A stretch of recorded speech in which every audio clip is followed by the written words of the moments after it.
Hello everyone, চলে আসলাম নতুন আরেকটা ব্লগ নিয়ে। তো আজকের ব্লগটা একদমই অন্যরকম। আমরা আজকে যাচ্ছি সবাই মিলে পিকনিকে।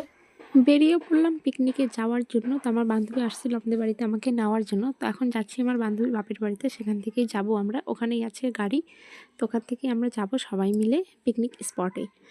তো পৌঁছে গেলাম আমার বান্ধবীর বাপের বাড়ি, আর এই যে আমাদের গাড়ি।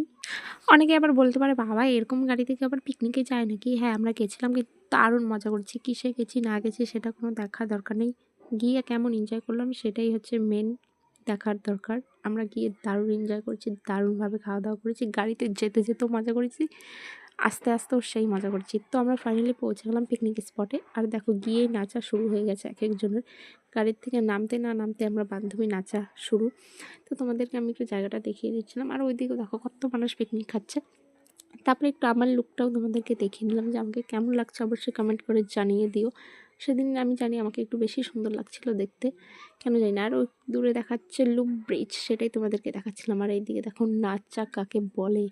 তারপর আমাদের সব কিছু রেডি টেডি করে আমরা বসে পড়েছিলাম যেখানে আমাদের রান্না করা হবে। তো আমরা তার কোনো কাজ টাজ করিনি, আমার বান্ধবীর বাবা মারা সব কিছু করছিল। এই যে আমার বান্ধবীর বাবা পকোড়ার জন্য কি বলে বাঁধাকপিটা রেডি করছিল, আর এদিকে বানাচ্ছিল চা। আমাদের পিকনিকে কিন্তু চা থেকে শুরু করে মোটামুটি সব কিছু হয়েছিল। কী কী আইটেম হয়েছে আমি সব কিছুই তোমাদেরকে দেখাচ্ছি। এখন আমরা করে নিচ্ছি টিফিন। টিফিনে ছিল ডিম, পাউরুটি, কলা, তার সাথে ছিল চা। এখন সবাইকে দিচ্ছে হাতে হাতে করে টিফিন খাওয়ার জন্য। আর আমি একটু এই ফাঁকে ভিডিও করে নিচ্ছিলাম, আর আমিও নিয়ে নিয়েছিলাম। তারপরে এক জায়গায় বসে সবাই মিলে খাওয়া শুরু করে দিলাম ডিম, পাউরুটি।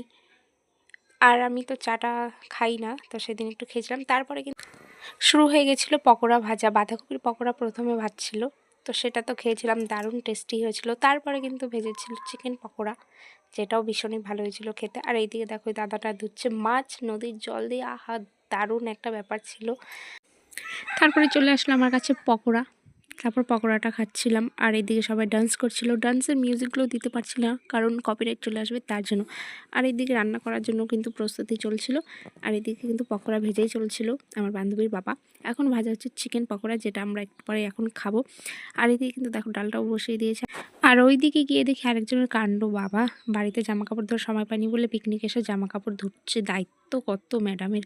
তারপর এদিকে কিন্তু চিকেন পকোড়াটা রেডি হয়েছিল, তারপর নিয়ে চলে এসেছি খাওয়ার জন্য। চিকেন পকোড়াটা তো এর আগেই বললাম দারুণ টেস্টি হয়েছিল, একদম সত্যি মুখে লেগে আছে। পিকনিকে যেয়ে যে এত মজা করছি, এত খাওয়া দাওয়া হয়েছে বলার মতো না। তারপর আমি গিয়ে আমার বান্ধবীকে আবার দিলাম। তো পকোড়াগুলো এমনি খেতে আর ভালো লাগছে না, তার জন্য একটু চাটনি নিয়ে নিয়েছিলাম সাথে। এখানে মাছ ভাজা হয়ে গেছে, মাছের সাথে আলুও ভাজা হয়ে গেছে। তারপর কিন্তু এখানে মাছের ঝোল হচ্ছিল এক সাইডে, আর এক সাইডে হচ্ছিল মাটন। মাটন একজন রান্না করছিল, মাছ আরেকজন রান্না করছিল। তো সবাই মিলেমিশে কাজ করেছে। যে এখানে মাটন ধুয়ে ধুয়ে রেখে দিয়েছে। আর মাটনটা কিন্তু দারুণ টেস্টি হয়েছিল, মানে সব কিছুই ভালো হয়েছিল খেতে। ডালটাতে একটু লবণটা বেশি হয়ে গেছিলো, এটাও বলে দিলাম, যেটা সত্যি কথা। এমনি মোটামুটি সব কিছু ভালো হয়েছিল, আর আমরা দারুণ এনজয় করেছি।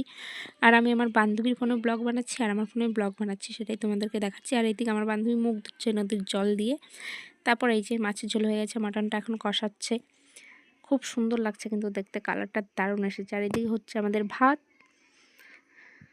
আর এদিকে তো মাছের ঝোলটা রেডি হয়ে গেছে, দেখতে কিন্তু একদম সেই লাগছে, সত্যি খেতেও দারুণ হয়েছিল। আর এইদিকে আমি একটু ঢং করে নিলাম, মানে ব্লগে দেখানোর জন্য যে আমিও রান্না করছি।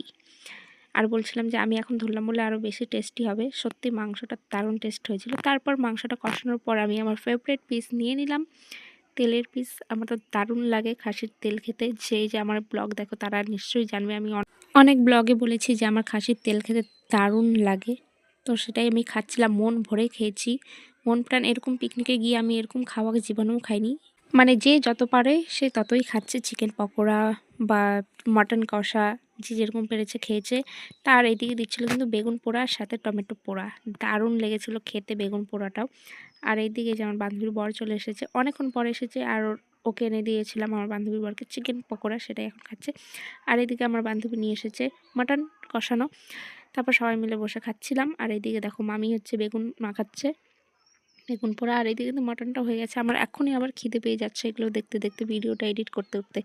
আর পিকনিকে তো গিয়েছিলাম আমরা অনেক দিন আগেই, জানুয়ারির 27 তারিখে আমরা গিয়েছিলাম। কিন্তু আমি আজকে জানুয়ারির 31 তারিখে আমি ভিডিওটা এডিটিং করছি। ভিডিওটা আমি পোস্ট করব কবে আমি জানি না।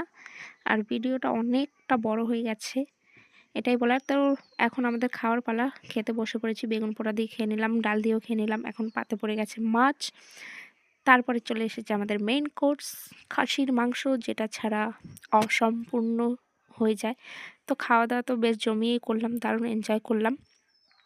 তো চলো ভিডিওটা এখানে শেষ করি। ভালো লাগলে লাইক কমেন্ট করে দিও। আমার চ্যানেলে যারা নতুন আছে আমার চ্যানেলটা সাবস্ক্রাইব করে দিও, আর যারা ফেসবুক থেকে দেখছো তারা ফলো করে দিও। টাটা বাই সবাই।